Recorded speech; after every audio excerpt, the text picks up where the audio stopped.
मोदी जी को बनारस से चुनाव हरा नहीं दूंगा और यहाँ से उनको भगा नहीं दूंगा, तब तक चैन से बैठने वाला नहीं। मैं भाजपा में जब था तो मैं 15 साल में था, 3 बार विधायक था। इसी भाजपा ने मुझे मंत्री बनाया था। तो मैं माफिया नहीं था, मैं अपराधी नहीं था, मेरे ऊपर मुकदमे नहीं थे। तब तो हमारे आगे पीछे घूमते रहते थे। तो भाजपा में मैं था तो माफिया नहीं था, अपराधी नहीं था। मंत्री भी बनाया, भाजपा ने मुझे मंत्री बनाया। सहकारिता राज्य मंत्री किसने बनाया था?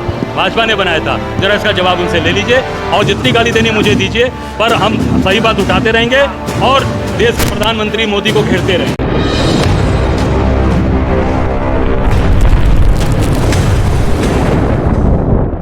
भाई मेरे ऊपर कुछ भी लगा दें, मुझे कोई भी गाली दे दें, पर जो मैंने बात उठाई है, आज जो दलित बच्ची, महोबा की दलित बच्ची को न्याय मिलना चाहिए। और जितनी हत्याएं हुई हैं यहाँ पर, जितनी भी हत्याएं हुई हैं, उन हत्याओं में लोगों को न्याय मिले। ये जितनी हत्याएं हुई आप देखिए, ये इसमें न्याय मिले। हम ये बात उठा रहे हैं, मुझे जितनी भी गाली देनी हो गाली दे दो, मुझे कोई फ़र्क नहीं पड़ता। अभी तक मैं भाजपा में जब था तो मैं 15 साल में था, 3 बार विधायक था। इसी भाजपा ने मुझे मंत्री बनाया था। तो मैं माफिया नहीं था, मैं अपराधी नहीं था, मेरे ऊपर मुकदमे नहीं थे। तब तो हमारे आगे पीछे घूमते रहते थे। तो भाजपा में मैं था तो माफिया नहीं था, अपराधी नहीं था। मंत्री भी बनाया, भाजपा ने मुझे मंत्री बनाया। सहकारिता राज्य मंत्री किसने बनाया था? भाजपा ने बनाया था। जरा इसका जवाब उनसे ले लीजिए और जितनी गाली देनी मुझे दीजिए, पर हम सही बात उठाते रहेंगे और देश के प्रधानमंत्री मोदी को घेरते रहेंगे। मैं खुद कह रहा हूँ कि जितनी कार्रवाई करनी हो करो, पर इन लोगों को न्याय दे दो। उस दलित बच्ची, महोबा की बच्ची को न्याय दे दो।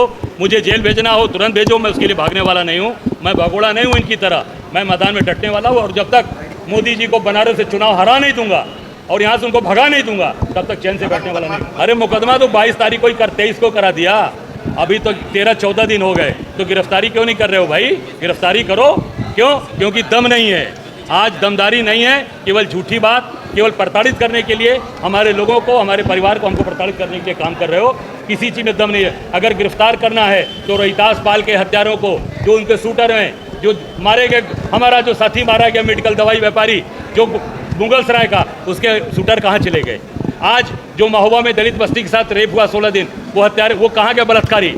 आज जो पूरे प्रदेश के अंदर हत्याएं हो रही हैं, जो बलात्कार हो रहे हैं, वो उनके खिलाफ कार्रवाई करिए। और जितने भाजपा के विधायक जो अपराधी हैं, जो सत्ता पक्ष में, सरकार में पूरे सुरक्षा लेके घूम रहे हैं, उनके खिलाफ कब कार्रवाई होगी हमारी? भाई सजा किसने कराई, जरा पता लगा लो।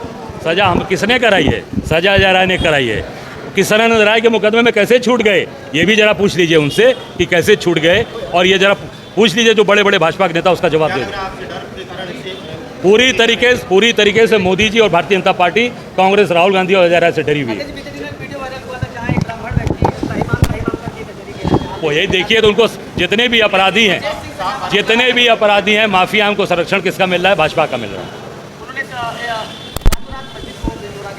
पूरे प्रदेश के अंदर ये लोगों का फर्जी इनकाउंटर करा रहे हैं, मंदिर तोड़वा रहे हैं, मस्जिद तोड़वा रहे हैं, गुरुद्वारे तोड़वा रहे हैं। बहुत ही दुखद है। देश की राजधानी में कोई सुरक्षा का मानक नहीं रखा गया है और मैं समझता हूं कि ये पूरी तरीके से सरकार की अकर्मण्यता और सरकार फेल। राष्ट्रीय नेतृत्व तय करेगा। हम लोग अपनी तैयारी पूरी ताकत के साथ 403 विधानसभा में संगठन सृजन के माध्यम से कर रहे हैं। ये निर्णय राष्ट्रीय नेतृत्व करेगा। मैं तो कह रहा हूं कि पूरे सरकार भ्रष्टाचार में लिप्त है। केवल दिखावटी फायर ब्रिगेड का सर्टिफिकेट पैसा लेके देते हैं, सारा सर्टिफिकेट पैसा खाकर ये सरकार देती है और पैसे के बल पूरा भ्रष्टाचार चरम पर है सरकार।